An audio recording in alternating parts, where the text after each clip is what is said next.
Finally, I feel like this has been in high demand. Yeah. Everyone's been asking about the ACL. Yeah, this one's been in high demand for a while, but we got to give the people what they want. Yep. So what are we getting? What's happening this month? For the 101, we're putting out an ACL prevention program. So this is designed to keep your ACL healthy if you haven't had an injury before. And if you have a previous history of an ACL injury, this is to keep you from getting your next one. So that's what this 101 is designed to do. And Nice. With the exercises in the 101, we've broken them down into a few different categories.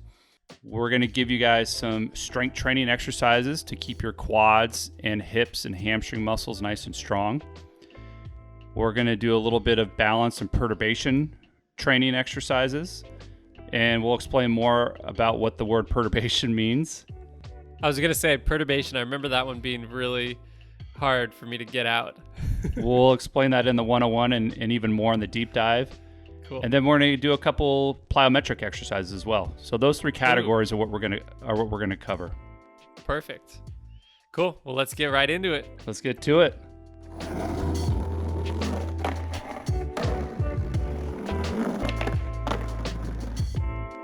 All right, so first we have isolated quadricep strengthening with the leg extension machine, or doing the leg extension movement with a power band.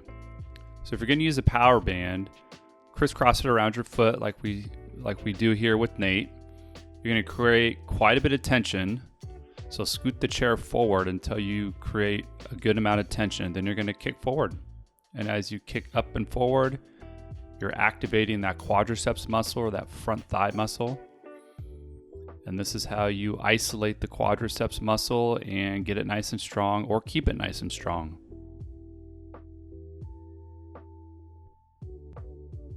Make sure you go nice and slow with this exercise. And also with this exercise, create enough resistance where you get a good burn at between 5 and 15 reps. So if you're able to do 30 reps of this piece of cake, then it's probably too light.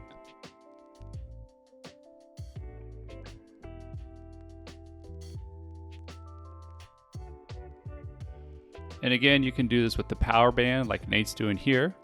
Or in this video, you see me using the leg extension machine. So if you have access to a gym, go to the leg extension machine and do this on the machine.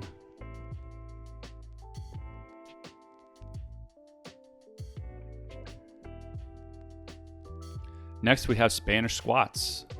So with the Spanish squat, Nate's going to use a heavy resistance power band, or even a good old-fashioned strap will work just fine. Sometimes even better. You want something nice and sturdy to support the back of your legs. So he's going to walk out away from the chair or away from the pole. Make sure you secure this as something nice and sturdy. And he's going to walk out and create maximum tension with the power band. He's going to lean back into the band and squat.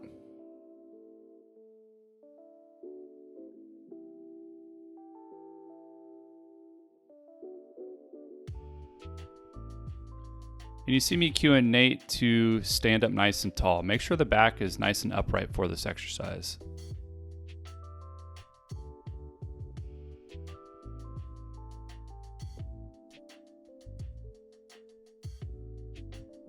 And then also with this, you want to keep the knees from moving too far forward.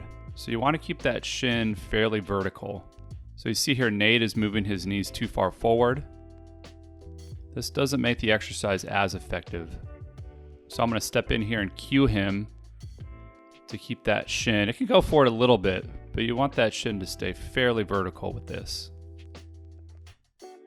So shin vertical, trunk fairly upright, and this is the Spanish squat. And once you get comfortable with that, and as soon as you're able to tolerate it, add some weight. So here we give Nate a dumbbell. He's doing the same exact exercise, just with a little bit of weight. And then always be trying to make this exercise challenging. So as 15 pounds gets too easy, up it to 20 pounds. Then as that gets too easy, up it to 25 pounds.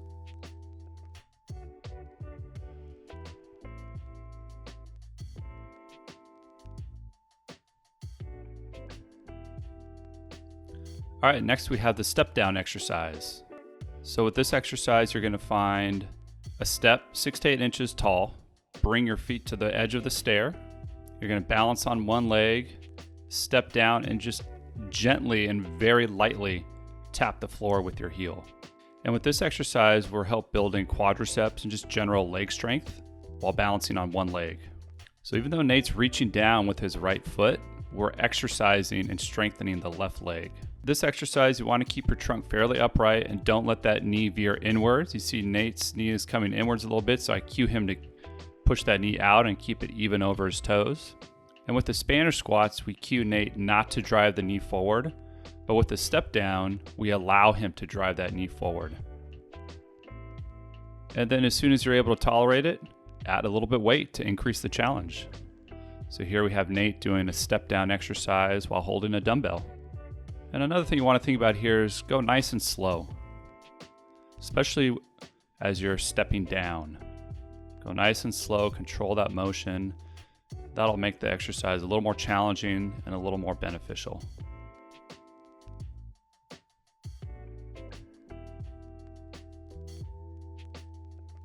Next, we have the split squat. So you get a chair or couch, place one foot lightly on the chair on the couch, step forward a few feet with your front leg, and then you're going to squat. And when you're doing this exercise, think about keeping the butt down and back and leaning forward slightly with your trunk. And then another thing you want to think about is keeping most of your weight on that front foot. So majority of the weight is on that front foot, and you're focusing on strengthening all the leg muscles in that front leg, the leg that's on the floor.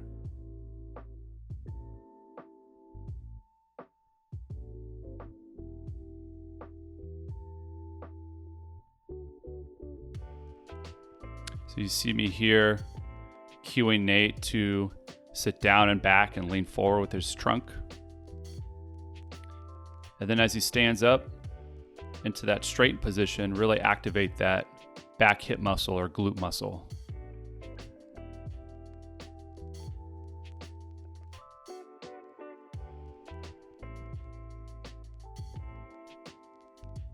And then another thing you want to think about is don't let the knee veer inwards too much. So you see Nate here, his knee is caving in a little bit. So I cue him to push the knee out and keep it nice and even over his toes.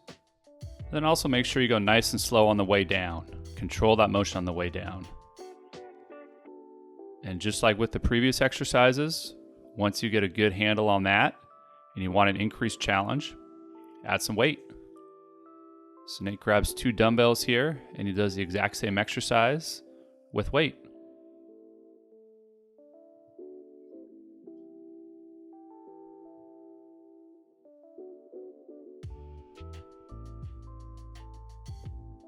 Next we have the standing fire hydrant. So Nate's going to get a band, a loop band. He's going to place it just above the knees. He has a chair in front of him to help with balance if necessary. He's going to go into a little single leg squat, keeping his butt down and back. And then he's going to bend the opposite leg and push that band out and back and create maximum tension in the band.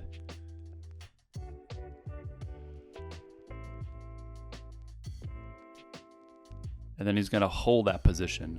So he's holding what we call the standing fire hydrant position. And once he's able, he's going to try holding that position without using the chair. And this exercise is going to mostly work the leg that is on the ground.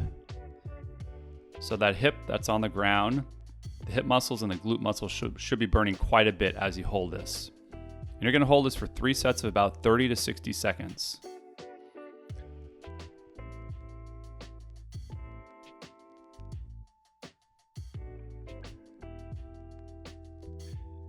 And make sure you keep that butt down and back when you do this exercise. So you see me cueing Nate to sit down and back, lean forward with the trunk, and feel those glutes burn.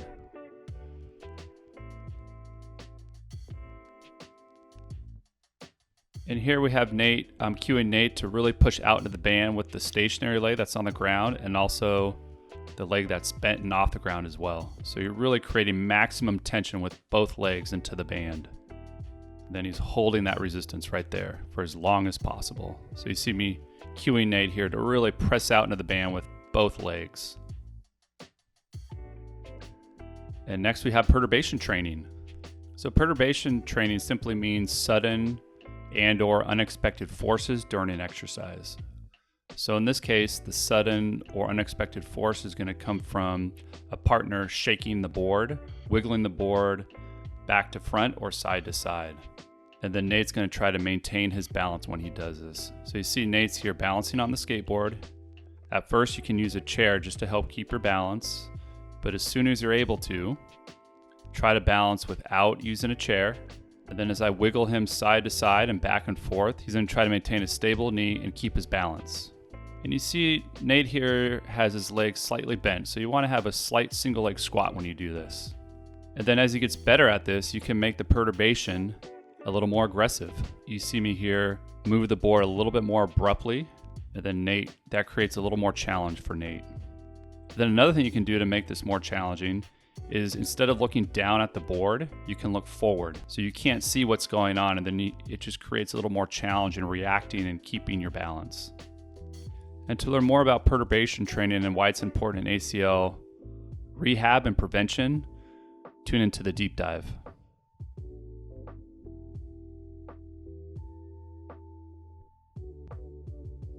All right, next we have forward momentum deceleration training. So this one we're going to use a medium resistance loop band. We're going to wrap it around Nate's trunk here, just above the buttocks. And then he's going to fall forward. So he's going to let that band cause him to fall forward. And just as he's about to fall, he's going to gather himself and land in a single leg squat and try to stick the landing and keep the knee nice and stable.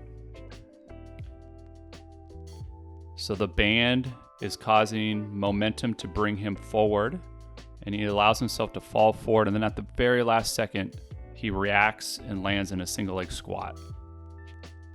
And when landing in that single leg squat, we cue Nate to land nice and softly with the knee bent.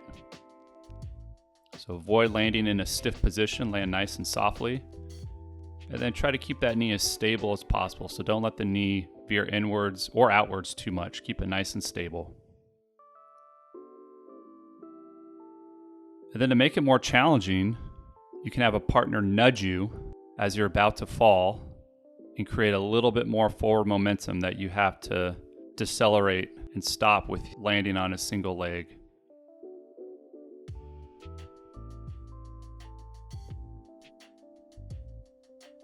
So you see Nate's falling forward here, and as I see him just about to fall forward, I give him a nudge, and then he has to react and land on his leg with good mechanics, nice and soft. A lot of ACL injuries happen during these deceleration moments. For skateboarders, it's when you're coming out of a trick. You have forward momentum from skating, and then you have to land and stop. A lot of times when you do that and you have to change directions or just do it in general, this can create a situation where the knee can get injured. So this exercise, we're training that. You see Nate there lands with a nice, good, soft landing.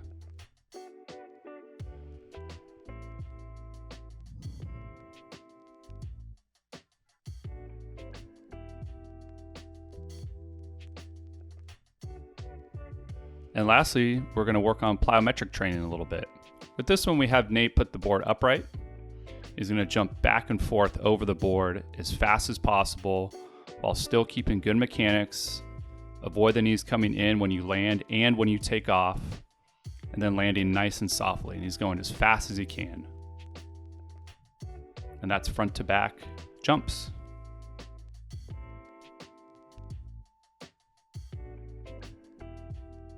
All right, so is that a wrap on our ACL prevention video? That's a wrap on the ACL Prevention 101.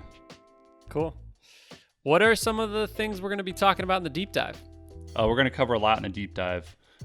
We're going to talk about how you get an ACL injury. We're going to talk about the surgery and the different variations of the surgery. We're going to talk a lot about rehab. And then a big question that all skaters and athletes have after getting an ACL injury is when and how to get back onto the board after you go through one of these big injuries. So we'll talk about that as well. Yeah, perfect. Yeah, I am I don't even like saying the word ACL. I feel like it brings just bad juju. I don't even want to. I like to pretend that I don't even have ACLs just so I don't ever mess with the juju involved in it happening to me. It's a big time injury. You definitely can come back from it. It takes time, takes a lot of hard work, but it's a tough one. We'll get into it in the deep dive. Cool. All right, I'm gonna just knock on wood just to be safe. Cool. All right, well, let's get into it. Let's go. Thanks, everybody, and thank you, Bobby Renz, for the music. Thanks, Bobby.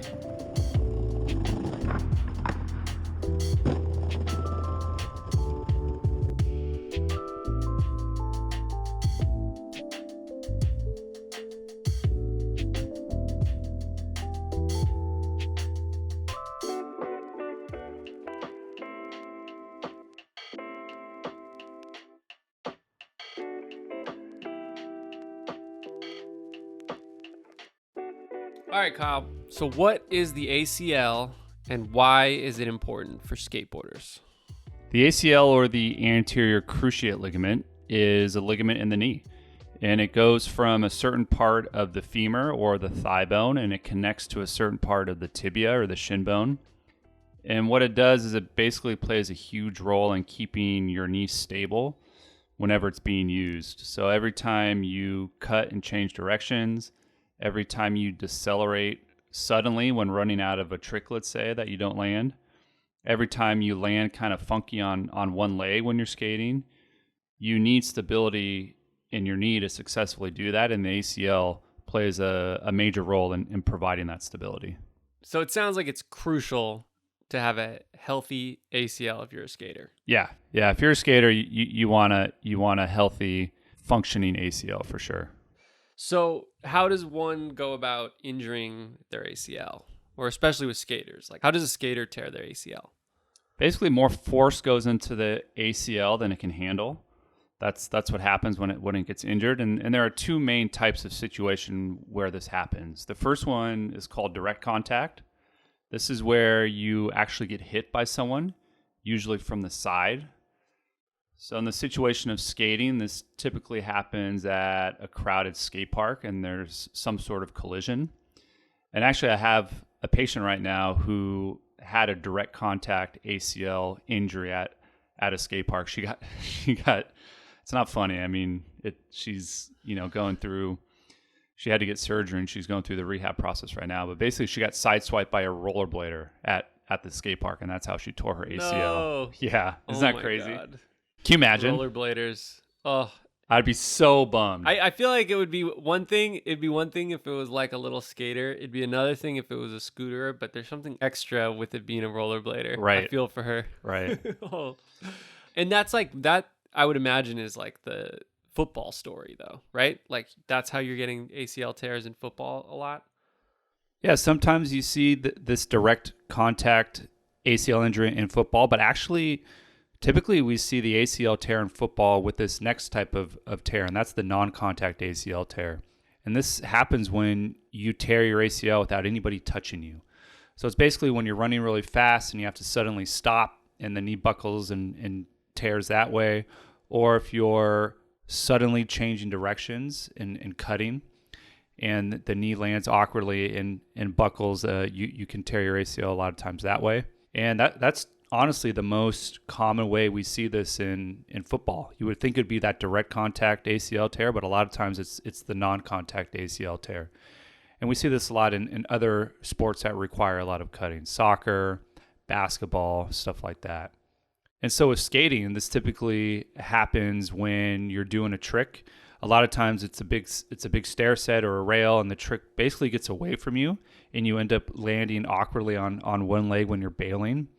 Or you think you're going to land on two legs, and you kind of land on one leg first, and the knee basically lands in that fairly straight position and then dives and buckles inward, and that's kind of the perfect storm that causes it to tear. And the most famous example of this is, of course, P-Rod's ACL injury.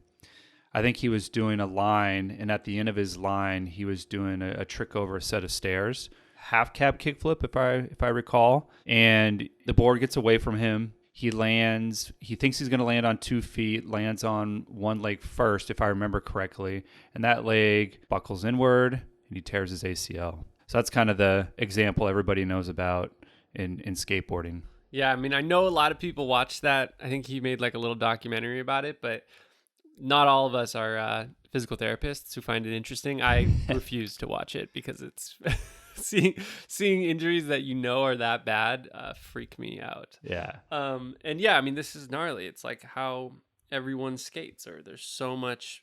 It's just so easy to accidentally land like that when you're jumping down a stair set or trying to dodge your board. I mean, sometimes when you're falling, like you're just trying to make sure you don't land back on your board. So all kinds of things like that can happen. It's freaky. Yeah, when you're bailing from a trick, there's so many ways that you can land awkwardly. And, a lot of times the body's good at figuring out how to do that successfully, but all it takes is one situation where you land on that straight knee, it aggressively buckles inward, and that's how it gets injured. Yeah.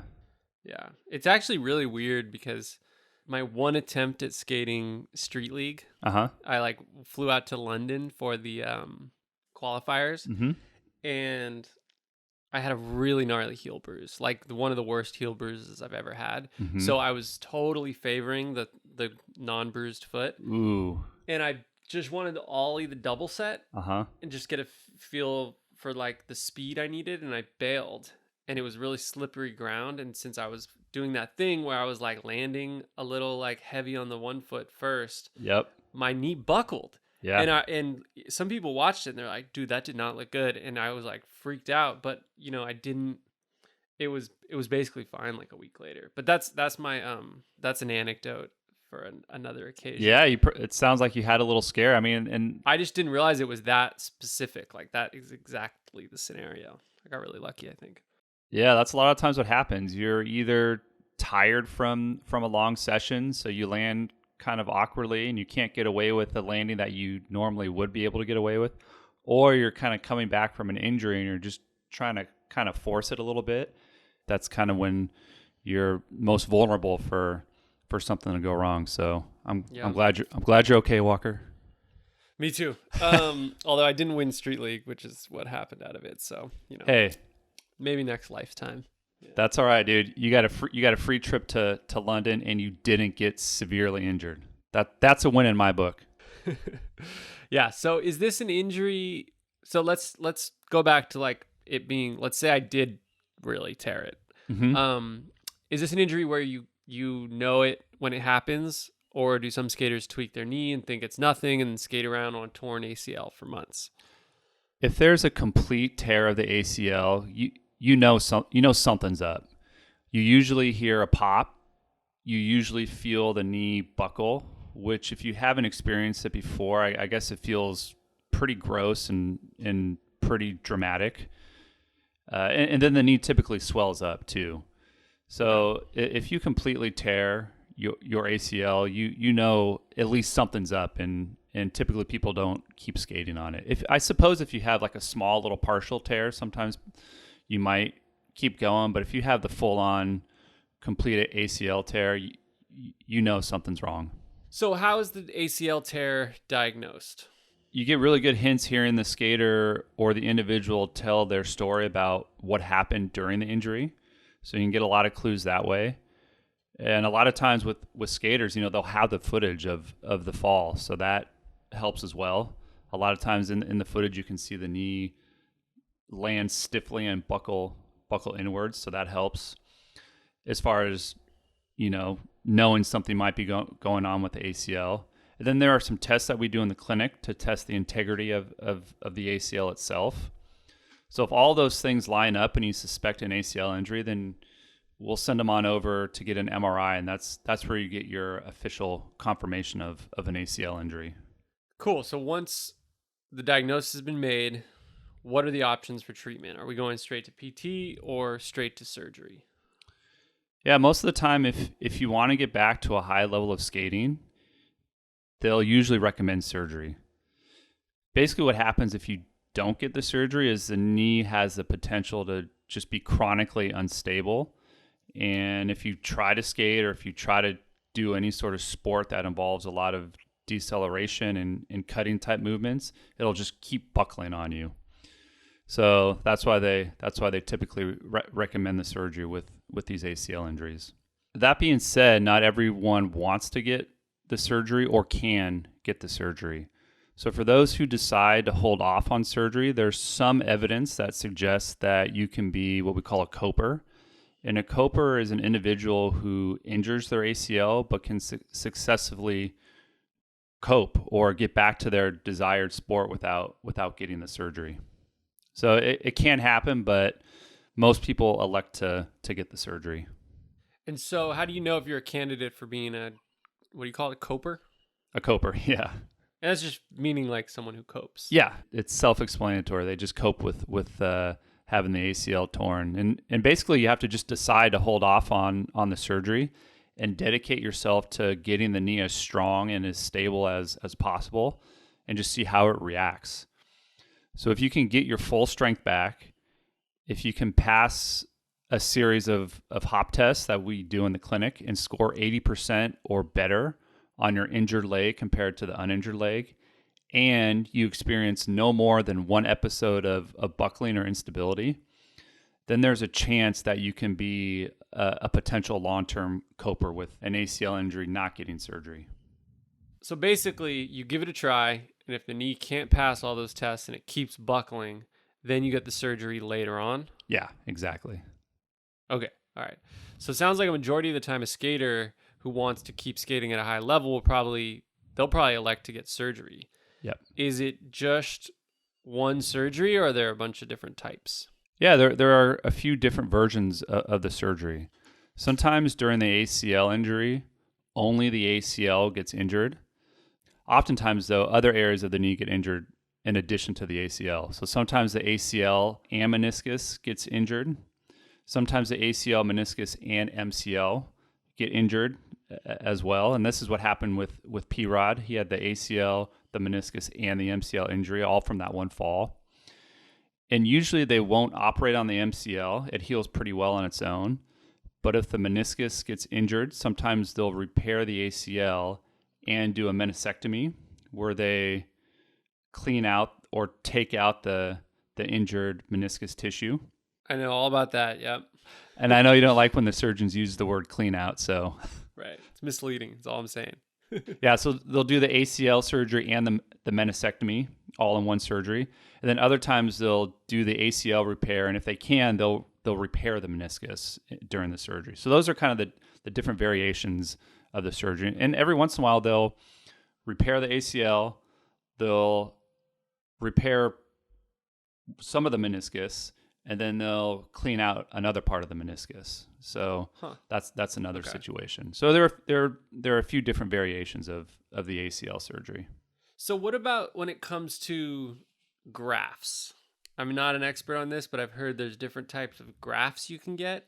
Is one better than the other? Damn, Walker, you did your homework a little bit, didn't you?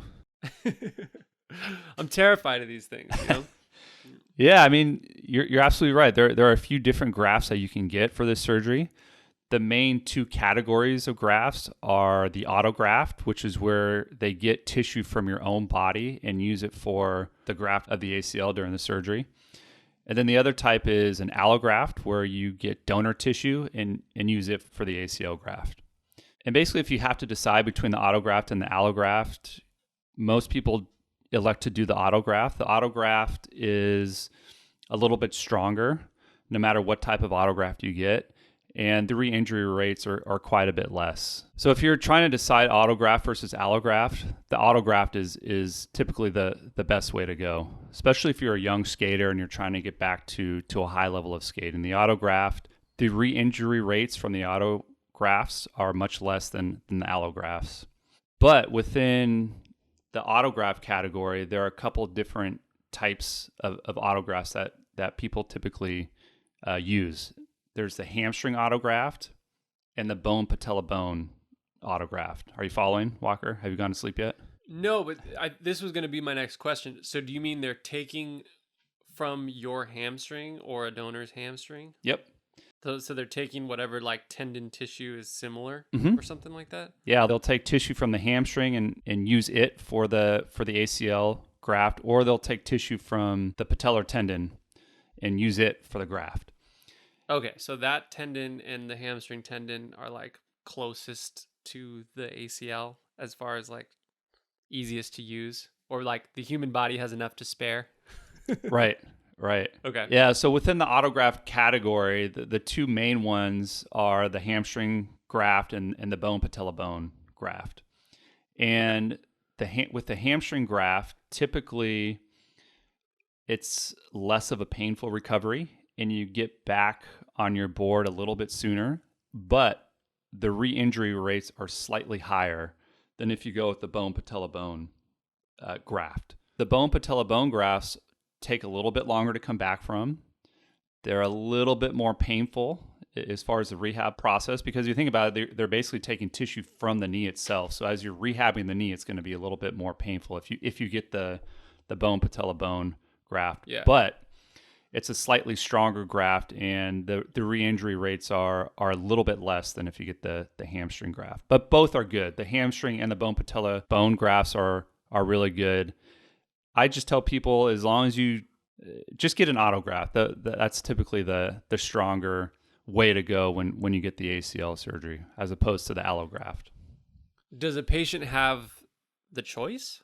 Like, can you be saying like, "Hey, I want the autograft and I want the patella tendon." You can just it's not like one of those things where they like you find out after your surgery what you got. Well, if you don't do your research, if you don't do your homework, then you can go into it blindly. But if you're a patient that, does their homework, you can seek out a surgeon who does the hamstring graft, or seek out a surgeon that does mostly the bone patella bone grafts. Or some surgeons do both, and you get the option. So yeah, you do. That is your choice. Okay. And when you get an allograft, are you getting a donor's actual ACL? Or could it be ACL, hamstring, or patella? Good question. I believe it's still either a hamstring or a bone patella bone graft but it's just from a donor, I believe. See, I always thought that like when you heard about donor ACLs, what allograft, I didn't even know they were called allografts, but yeah, Mm-hmm. I always pictured it being like, oh, you got some dead person's actual ACL. Oh, gotcha. Like, what if they were like an old person? Like, what if they were young? I don't know. Like, it'd just be weird to think about that. Got it. Yeah.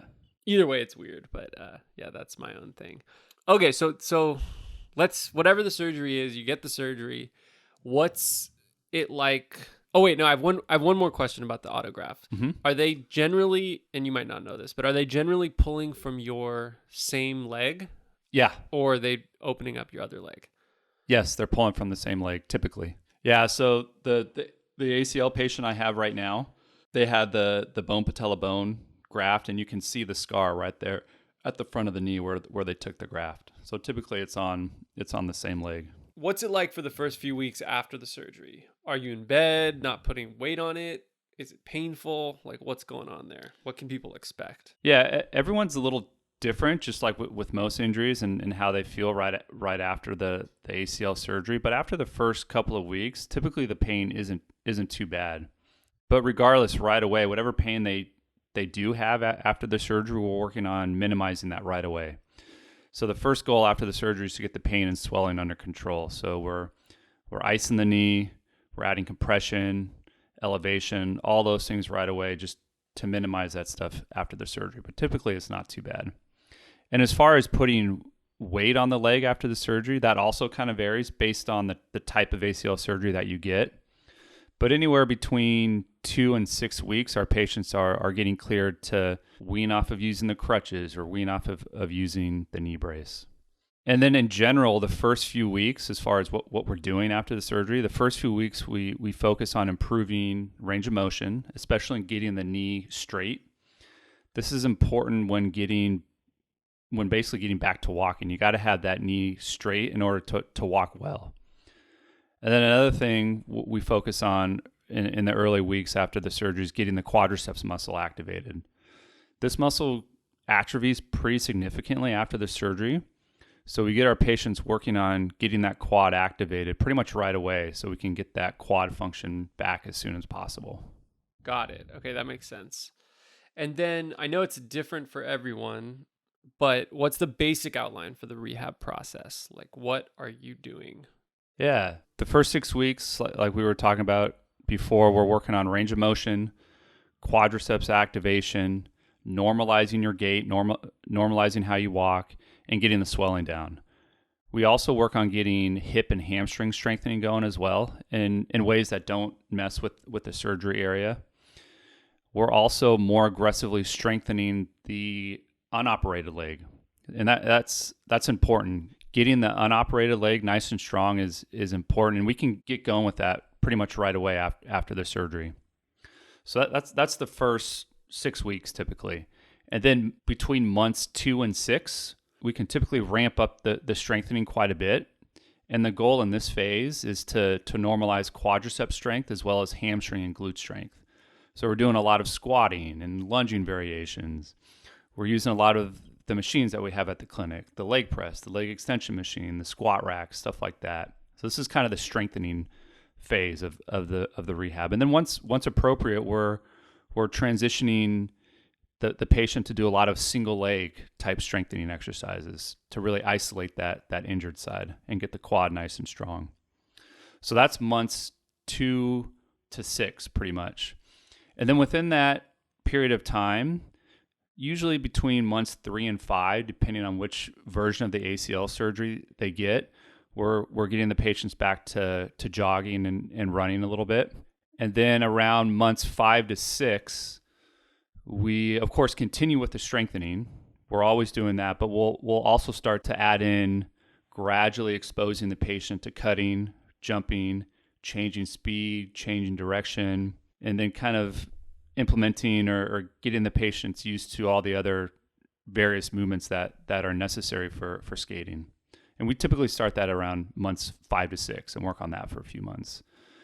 And then, between months 9 and 12, that's when we're starting to clear, or at least talk about clearing our patients to gradually get back to their sport. Damn, so you're talking 9 to 12 months. That is a serious rehab program. Yeah. You really got to put in work. It's a lot of work. Damn. So is it usually painful throughout this whole process? Like, are we talking a year of pain basically? Or are there flare-ups along the way like some of the other injuries we've talked about?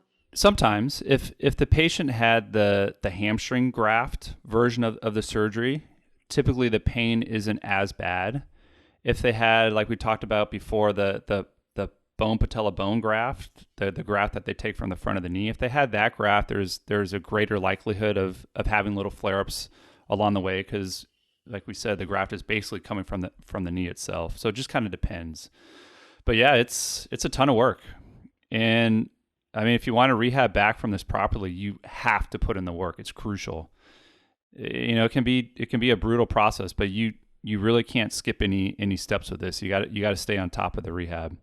And this can be challenging especially for a lot of skaters who, let's face it, a lot of skaters, when they come and see me after this injury, have never worked out before. So we have to kind of train them to get used to that type of work.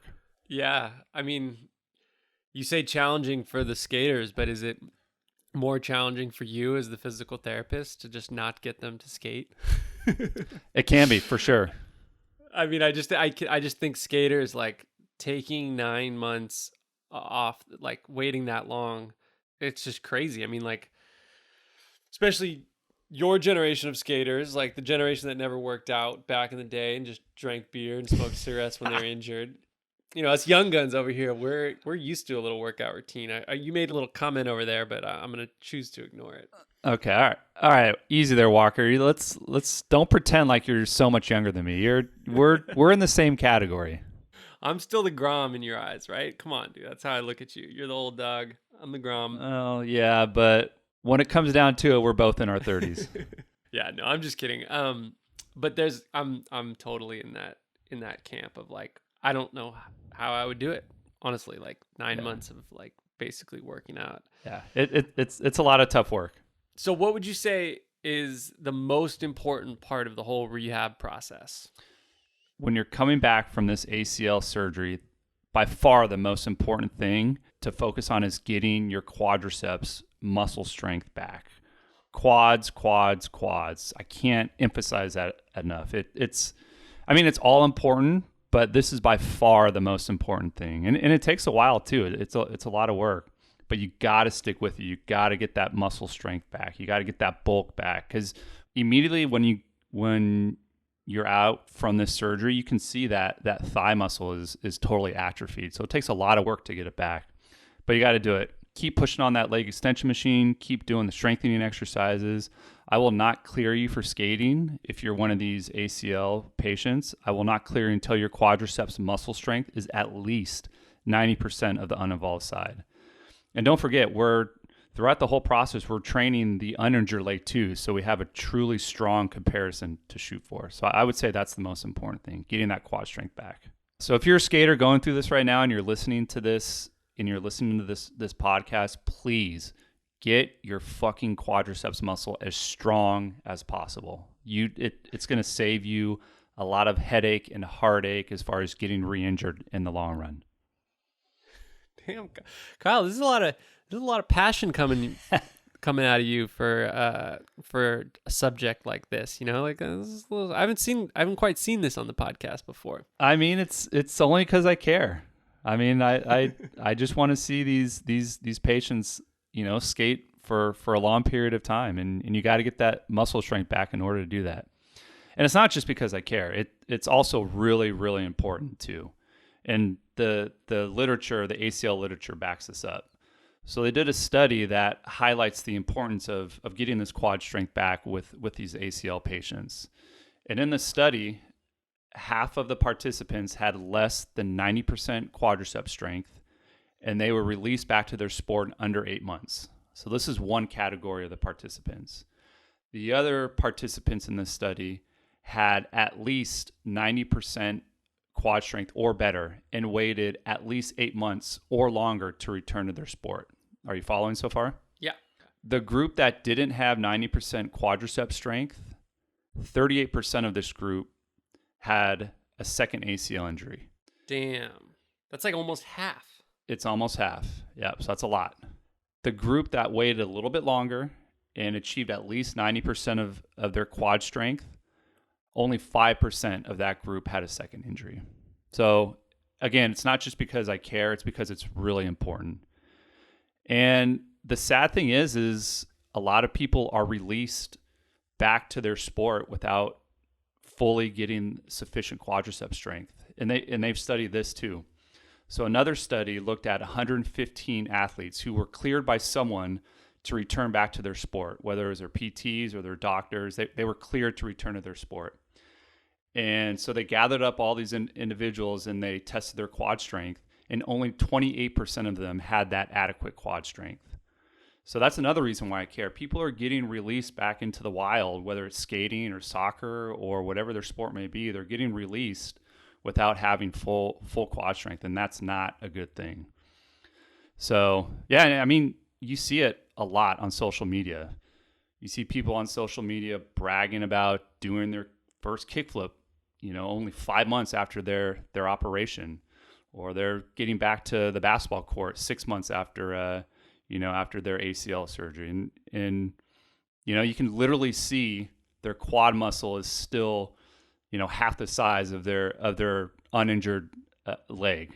So I mean, I get pretty fired up when I see people do this, because they're just asking for their second injury. But also, a lot of people watch that and are like, oh, person X I saw doing a kickflip 7 months after their surgery, like I should be doing the same thing. So it's like this vicious cycle, you know? Yeah, because you see the example, you feel like, well, I want to, you know, like I'm already impatient and this person's doing it, so I should too. And it's just, yeah, it seems terrible. I mean, that's probably, you should honestly, Kyle, conduct a study. And you could do your own study and it would all be like retroactive, you know? All the skaters you know about who have had ACL injuries, and like interview them and get their timeline. Because I bet, you know, when you hear about these guys who like, oh, 3 ACL tears, blah, blah, blah, you know, I I'd put money that that's what was happening. I know. I would be scared to do that. I would be scared of the results of that study. They would not be good. Yeah. But can you, like, I know you follow a lot of these skaters. I'm sure you remember, even though you never had your ACL torn or haven't gotten that surgery, can you think of skaters that have shown footage of them skating like 4 or 5 months after their surgery? Yeah, I mean, if you would have asked me cold what I thought the timeline was, I would have said 6 months tops. Yeah.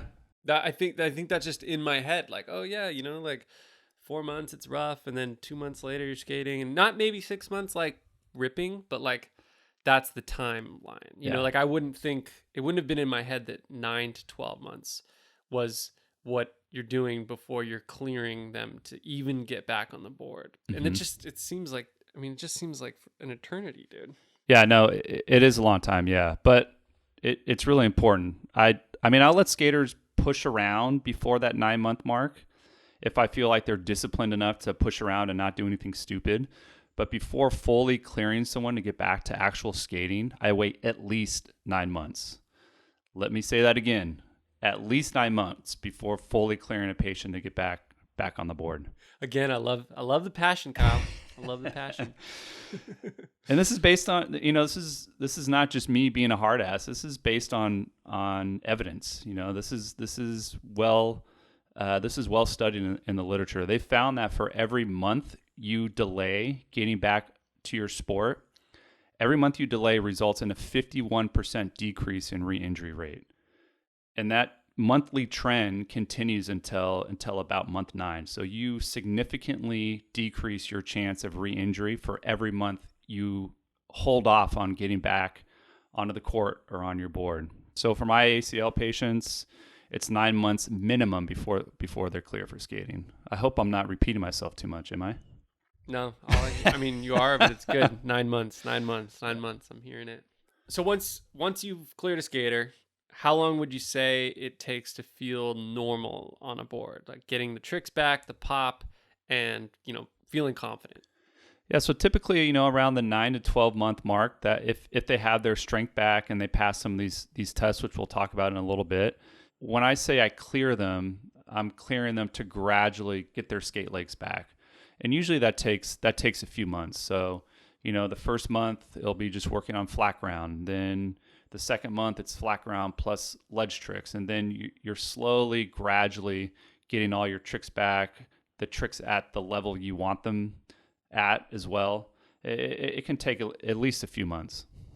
And so criteria for being someone who's cleared, what's the criteria in your practice? So we clear them based on a few different things. Number 1, time, at least 9 months, like we talked about. Number 2, 90% or better as far as your quad strength compared to the unoperated side. So they have to pass that test. And we have a way of testing that in the clinic. So those are the 2 most important things, time and at least 90% of your quad strength. And then I do a few different hop tests. And basically, I have the patient do these hop tests on their good side, and then I have them do the hop test on their injured side, and we compare side to side, and they have to pass these hop tests with at least a 90% or better score. So those are the main criteria for being clear back to skating. Damn, you're pretty harsh with your grades, dude. I am. A dude. is the only pass. Yeah, 90% and up. A students only. Jesus. I am, and I've broken a couple hearts too. Like I've had some patients who think they're more ready than they really are. So I'll be like, all right, let's test it out. Let's don't guess, test. And they fall up short, and we have to delay. I'll have to tell them, hey, let's wait another month. Keep working hard, and we'll retest another month. But you're not ready yet. So I've had a few patients be a little emotional and disappointed, but I mean, it's for the safety of our patients that they pass these tests. Totally. All right, so let's switch gears a little bit and talk about the 101 video we made. First of all, why is this a prevention video instead of a rehab one like we've done for all the other conditions? Yeah, that's a good question. Like we talked about before, the rehab process is this long, just drawn out process. And within each kind of phase of the rehab process, you're doing a different group of exercises. So I just thought doing a full rehab protocol for skaters would just be a little too messy. So the prevention video is just a little bit cleaner, and there's some good evidence that doing an ACL prevention program actually works in preventing you from getting either your first ACL injury or a subsequent ACL injury. So I just thought it'd be a little bit, cleaner of a video to give for these patients or for these people. And so who are these people? Like, who would be the person to best benefit from the prevention program? Yeah, good question. So if you've had a previous history of an ACL injury, whether you got surgery or not, if you have an ACL injury that's in your history, this one-on-one video is going to help you. But even if you haven't had an ACL injury and you just want a stronger knee or a stronger leg on your board, and you want to prevent that first ACL injury from happening, you can get a lot of benefit from doing these exercises as well.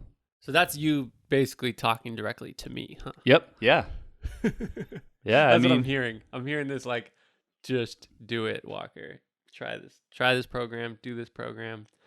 And I think I'm going to. Good. I mean, I've told you that's like one of my big fears. I mean, I've never, knock on wood, been off my board for 9 months. Right. I don't know what that would do to my mental health. I'm sure it'd be tough on it. And it sounds like you've had a couple close calls, in your past. So I think you would be the perfect person to do these one-on-one exercises. Well, just like you're promising to finally buy a new computer. Yes. So these recording sessions don't go 5 times as long as they need to.